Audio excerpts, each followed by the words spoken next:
Hi BookTube, Sarah here and welcome to my channel. Today I am coming to you with my weekly reads video for January the 3rd through the 9th of 2021. This is officially week number 1 of 2021, so that's exciting. I do have 4 books that I finished this week to share with you guys, yay. So it is earlier than normal for me filming one of these videos. Usually I don't film my videos till about 10 or 11 in the morning, but I do have some stuff to do this afternoon. I've taken my hubby to work and I wanted just to be able to relax a bit today too. So I kind of wanted to get this done and out of the way. Not that it's a hardship by any means, but you know, filming, editing, and I want to get it posted. My goal is to get these posted sometime around lunchtime, but we shall see. So I think what I'm going to do is, because I am busier later on today, so I was going to sit and try and film all my videos this morning that are going to go up this week, but that can take me, just filming alone can take me a good couple hours, and I just don't have the time, unfortunately, this morning. So I am working from home. I'll talk more about that at the end of the video, but I am working from home, so I think that was my goal to try last week, and it didn't work so well, but I think I'm going to try and be better and get some filming done in the mornings before work. So, you know, that because I do have a lot of time before work because I don't actually start work till 11 in the morning. So I've got time to film and edit a video in the mornings if I just get my butt in gear. So I need to stop being so lazy. But procrastination is my middle name. But anyway, let's talk about the books that I did finish this week. Like I said, there were 4 of them, so very exciting. The first book that I finished in 2021, because all these books would of course be counted in 2021, was After I Do by Taylor Jenkins Reid. This is a standalone novel. I read this one because my very good friend Chloe, this is one of her very favorite books, and you know, we have very rarely actually ever agreed on a book. So I still don't think we absolutely agreed on this one. She gave it a 5-star, I'm pretty sure. I gave it 4. I liked it. I didn't love it. There were a few things in this book that didn't sit well with me. The whole premise of the story is about a couple who have been married for a number of years and just got to the point where they started resenting each other for various things, and then decide to take a year apart. And they're not splitting up, they're not separating, they are just taking a year apart, and they are going to come back after a year and see, you know, blah, blah, blah. So some of my issues, now I'm not one to judge anybody else's marriage. You know, everybody's relationship and marriage is completely different. But in my opinion, they went to the extreme right away. They at no point ever actually discussed any of the things that were bothering them. Now, that could be personality traits for the characters themselves, but you know, they could have benefited from that first, because if you got something that's really annoying you about your partner, you should speak up. You know what I mean? And I found that that wasn't the case. They literally went from both of them assuming the other, well, they, you know what? I can't say that. They both knew that they were unhappy. But why nobody instigated the conversation, I don't understand. Um, you know, they immediately decided to say, hey, let's do this breakup. My other big issue with the book was the cheating. And I know people who have read this book are going to argue with that with me, and that's fine. You're entitled to your opinion. This is mine. In my opinion, they decided to take a break. I keep thinking of that episode of, or those episodes of Friends with Ross and Rachel. We were on a break. But like they took the year apart from each other, no communication, no nothing, and essentially we're sleeping with other people. Like, my big thing is, if it was me and my husband and we had decided to, you know, say let's live apart for a year, it would bother me a lot that he would be doing. It would bother me a lot. And the thing is, in the book, the both of them are insanely jealous about it. It's like, then why would you do it? Like, I couldn't wrap my head around it, and it bothered me a lot. I also think that the resolution felt a little quick. Like everything was suddenly fine and dandy again, and I know it wasn't. They had issues to work out, but still, you know, it was too clean at the end, considering, you know, what actually went on over the course of that year. But outside of that, the writing in this was really good. This was my very first Taylor Jenkins read, and I will be reading more by her. Oh, Goran just came in the room. I can see the door open behind me. I will read more by her. So if you guys have a suggestion on where to go next, would it be Daisy, what is it? The one about the band, or there's the Evelyn Hugo's something or other. yeah, where do you guys think I should go next for Taylor Jenkins Reid? Let me know in the comments below if you've read her work, because I really liked the writing on this and I thought it was great. And I still gave it 4 stars. My opinion on this one, if you are looking for a great book for a book club, this is it right here, because this could spark so much discussion. So much discussion, and it was really, really great.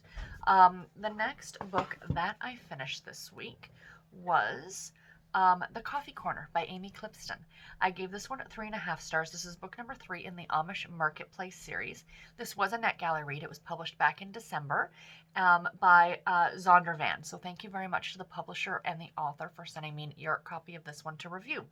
Now, I do enjoy a good Amish romance, and it got me thinking while I was reading this one that really within the book community, the romance book community, not just on BookTube, but just in general, typically if you get a person who enjoys reading Amish romance, that person is not a person who would like the taboo stuff, and vice versa.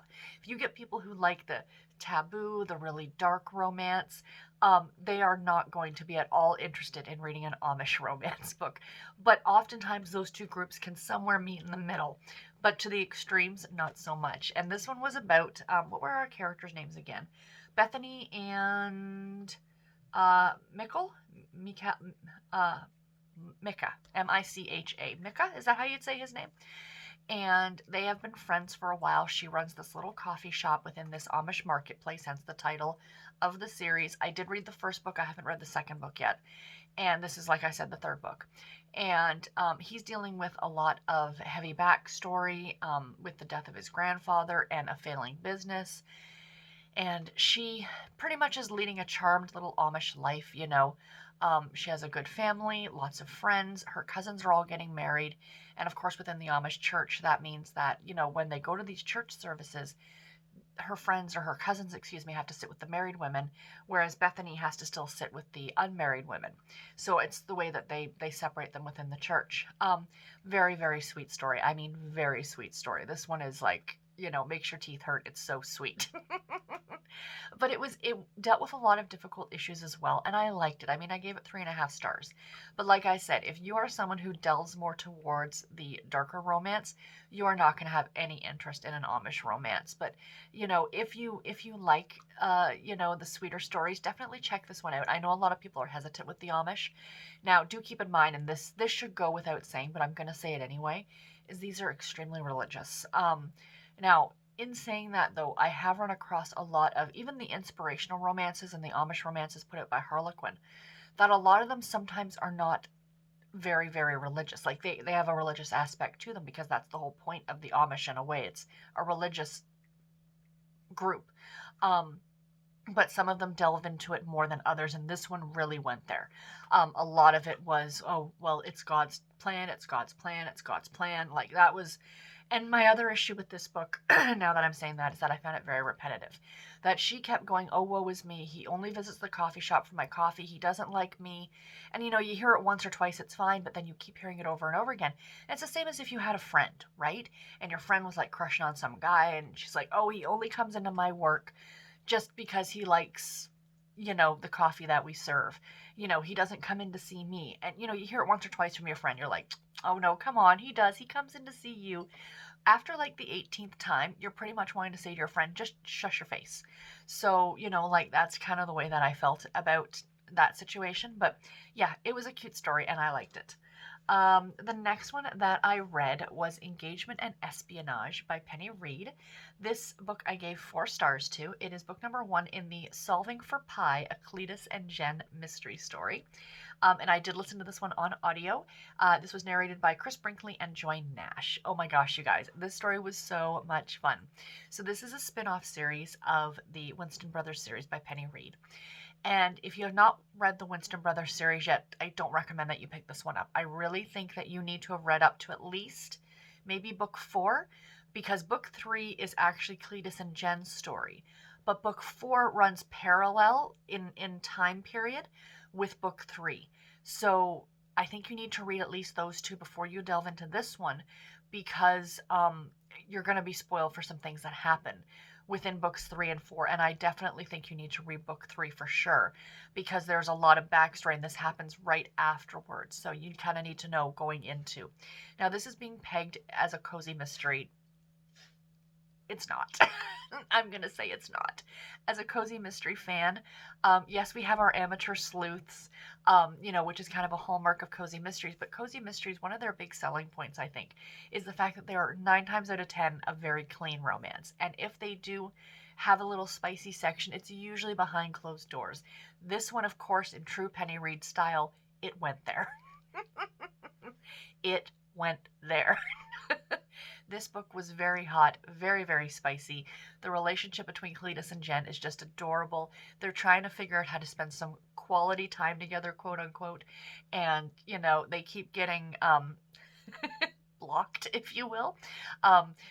Essentially the mystery part of it is that someone has murdered these chickens, and local farmers are selling their farms, but they all have something to do with Jen at her bakery, because all the farmers supply her with either milk or eggs or whatever for her bakery. And it's kind of obvious as well exactly the whodunit, but this is the first, it looks like a 4-book series, and I enjoyed it. If you like the Winston brothers, you need to check this one out, because it was just such a delight revisiting with Cletus and Jen and the rest of the Winston brothers. It was just so much fun. I really, really liked it. And the last book that I finished this week was Hidden Ambition by Jules Bennett. I gave this one 4 stars as well. This is book number 4 in the Dynasties, The Seven Sins series. And this was also a NetGalley read from August of 2020. So thank you to Harlequin and the author for sending me an e-art copy of this one to read and review. So like I said, the 4th in the series, but I think that this series is one that you can kind of read as standalones, because I have also read book number 3. I haven't read books 1 and 2, or did I read 2? I've read 2 of them in this series, and there's 7 in total. And the one that I just read had nothing to do with. I don't even think you saw the characters from the other book that I read. So essentially, this follows a company called the Blackwell Group, and there was a big insider trading type of an idea, and people went to jail, and a lot of people lost like all their money. So essentially, the story, our male lead, his name is Chase, and his father was actually sent to prison for embezzlement, I think it was, within the company years ago. And he's trying to now seek revenge because he blames the company's owner for kind of having all this happen to his family, even though his father kind of made his own decisions. He's a grown man. Let's be real. So the position of CEO is up for grabs. So he is trying to get that position. And as such, he is kind of flirting with and whining and dining Haley, who is the current CEO's executive assistant. So it's their relationship, and it's clearly an office romance, even though the two of them don't work together. It's the potential that he might end up being her boss at some point. It's a desire novel, so these tend to get very spicy. I liked it. I mean, I gave it 4 stars. It was entertaining. It was interesting. There was some really cute moments in it. He's trying to win her over, and like all these other people who are up for the position keep sending her like flowers and cupcakes and all these things. And at the beginning of the book, when they kind of one of their first meetings, she can't find her highlighter, so he brings her a bouquet of highlighters. Like, it's super cute, right? Right. And I mean, he's ultra wealthy, and he doesn't really need this job, but it's more like a revenge thing. So the 7 sins are like, they follow all of the 7 sins, and I believe this one is revenge. So yeah, it was cute, and I liked it. Jules Bennett is a great author. I've read her before, and I really do like the Desire series. So yeah, so that's everything that I read this week, you guys. Super pleased, very, very pleased. What am I currently reading? I am currently listening to on audio The Lemon Sisters by Jill Shalvis. I'm about halfway through it at this point. This is book 3 in the Wildstone series, and I am enjoying it. It's about 2 sisters who lead very, very different lives, and they're trying to kind of help each other out in their lives and things like that. I don't want to get too much into it. I'll talk more about it next week, but it's a Jill Shalvis, and I'm really enjoying it. And the Wildstone series is definitely more of a women's fiction series as opposed to a contemporary romance that you would be used to with like her Heartbreaker Bay or something like that. And then the book I'm currently reading on ebook, I have not, I've only just started it, like just, I'm maybe a chapter or 2 into it. is The Duke is Mine by Eloisa James. This is the third book in the fairy tales series, and this is a retelling of The Princess and the Pea. So I'm only a little bit into it, and I don't remember the fairy tale of The Princess and the Pea. I think it's something about the prince has to get married, and the mother is trying to find him a suitable bride, and she puts like a pea underneath like the mattresses, and the girl who can feel it is the princess. I don't know. Is the princess material? I'm not too sure. I can't remember, but so far it's really cute, and I do really like the fairy tale series. They are a historical romance, but they're almost like an extra whimsical, you know, told in that very fairy tale aspect, or way of it. So far I am enjoying it quite a bit. Like I said, I'm only a couple chapters in though, but I do really like Eloisa James. So yeah, that's about all that I have book wise, you guys. I did get something new this week. My husband is awesome, and he bought me a present.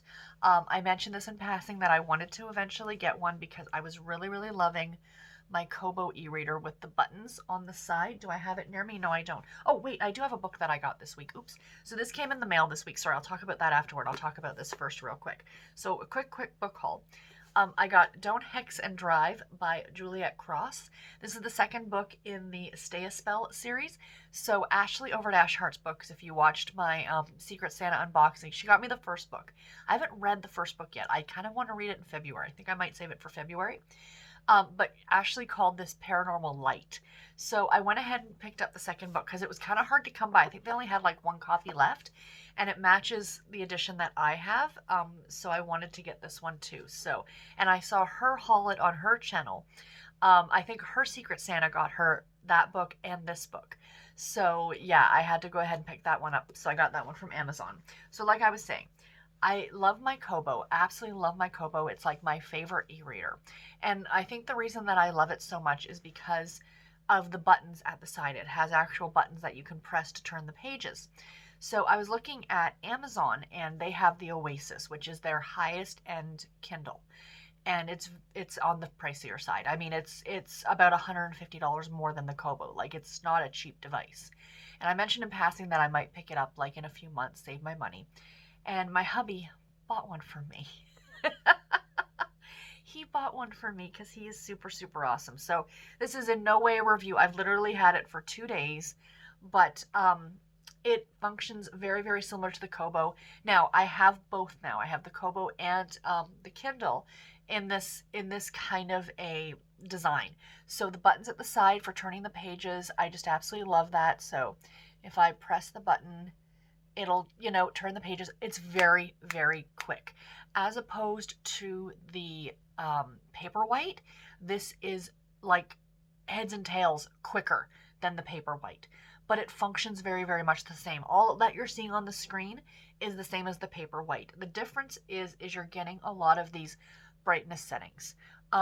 So like what they do have is the warmth setting, which is, I think, that's where what you're paying for in this device, where you can actually, let me see if you guys are going to be able to see it on the screen.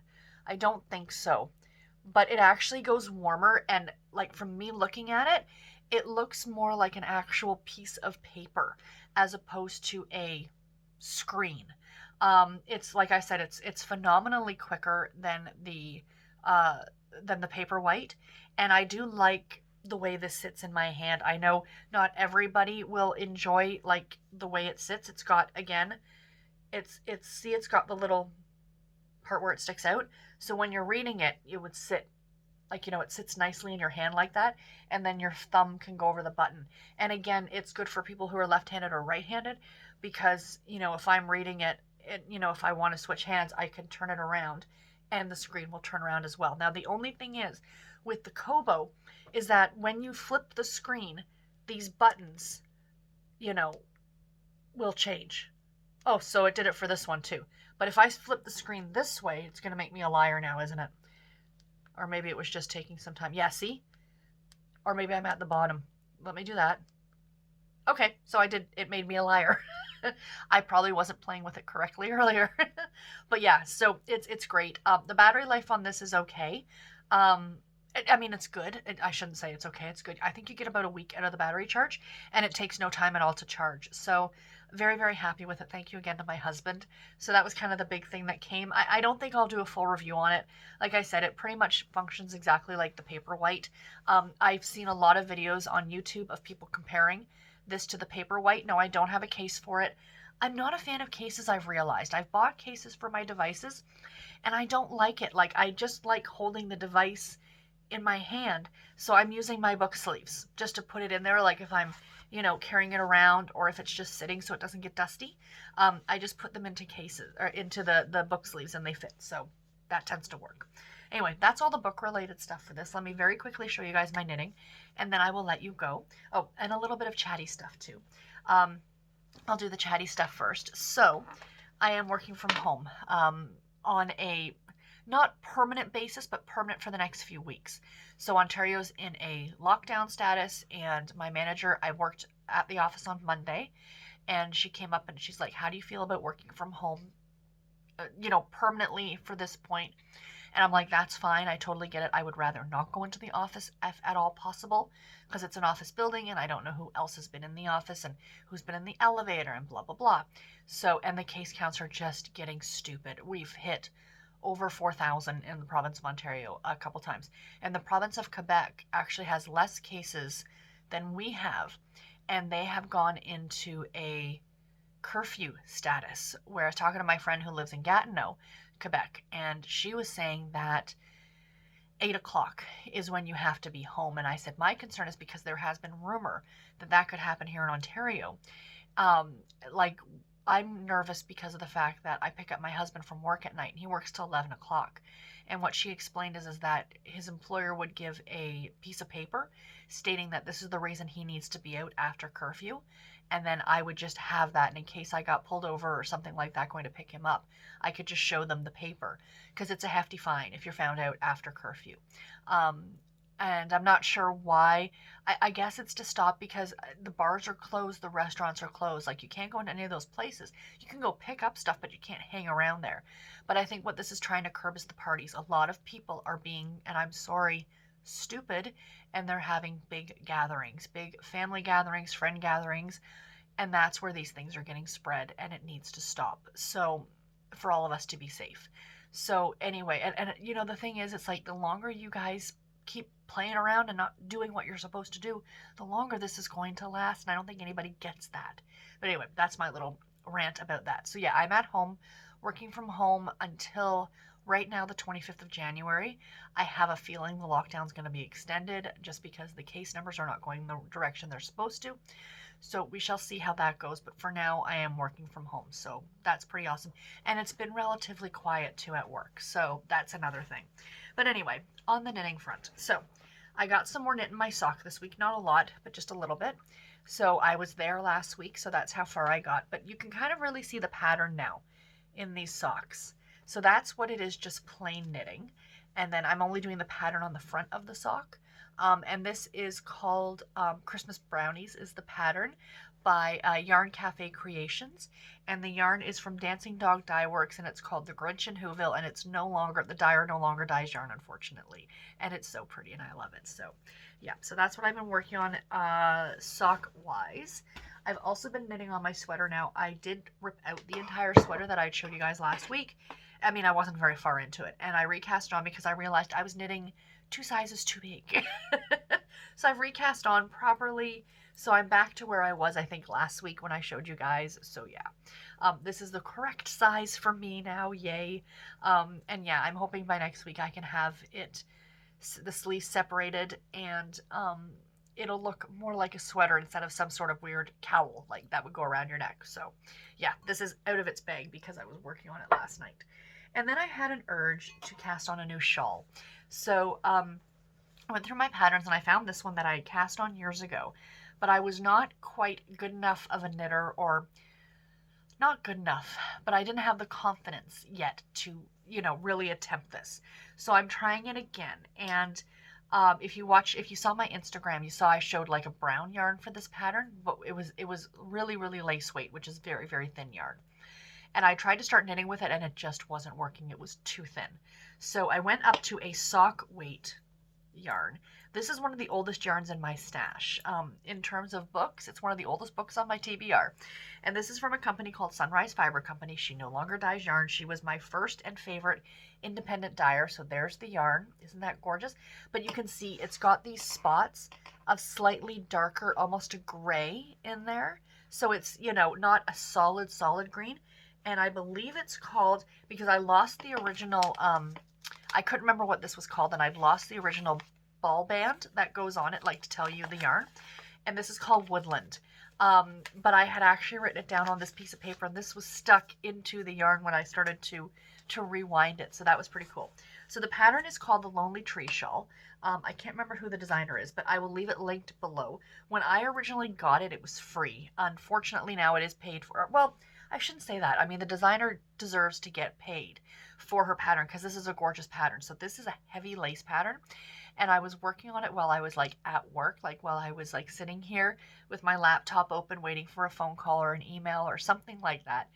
And I was working away on it and it was fine, and then the phone rang and I went, oh gosh. Because with lace, you really can't stop in the middle of a row. It's kind of hard. In my opinion, it's kind of hard, especially as the rows get longer. So I messaged Rainey after I got off the phone and I'm like, okay, sock or sweater, which should I work on while I'm at work, because this is not going to be it. But if you guys can see, they're leaves. Can you see the leaves? I'm not sure how well you guys can see, but these are leaf patterns. So yeah, can you see that? So that's what it looks like. Like I said, it's called the Lonely Tree Shawl. This is the center spine of the shawl. And then, yeah, so there, you might be able to see them a little bit better there. But yeah, this is going to be really pretty. So when I'm done this, I'm going to have to pin this completely out to block it. Like I'm going to have to wet it and block it. So that way the lace will stay open. And this will be a very, very drapey shawl. Really pretty. And I love the color. I love that green. So yeah, so that's what I've been working on there. Anyway, guys, that's all that I have for today's video. I think I heard my husband up and about, so it's time to go get coffee. And just going to rewind some of this. It fell off. And yeah, I will talk to you guys in my next one. So videos coming up this week that I will film this week, I promise. I know I slacked last week, and I am sorry. I've got my year-end wrap-up and stats coming up on Tuesday. I have a Harlequin anticipated reads coming out on Thursday, and then another part of the Harlequin bookshelf tour on Friday. And I will talk to you guys all then. Take care and happy reading, everybody. Bye.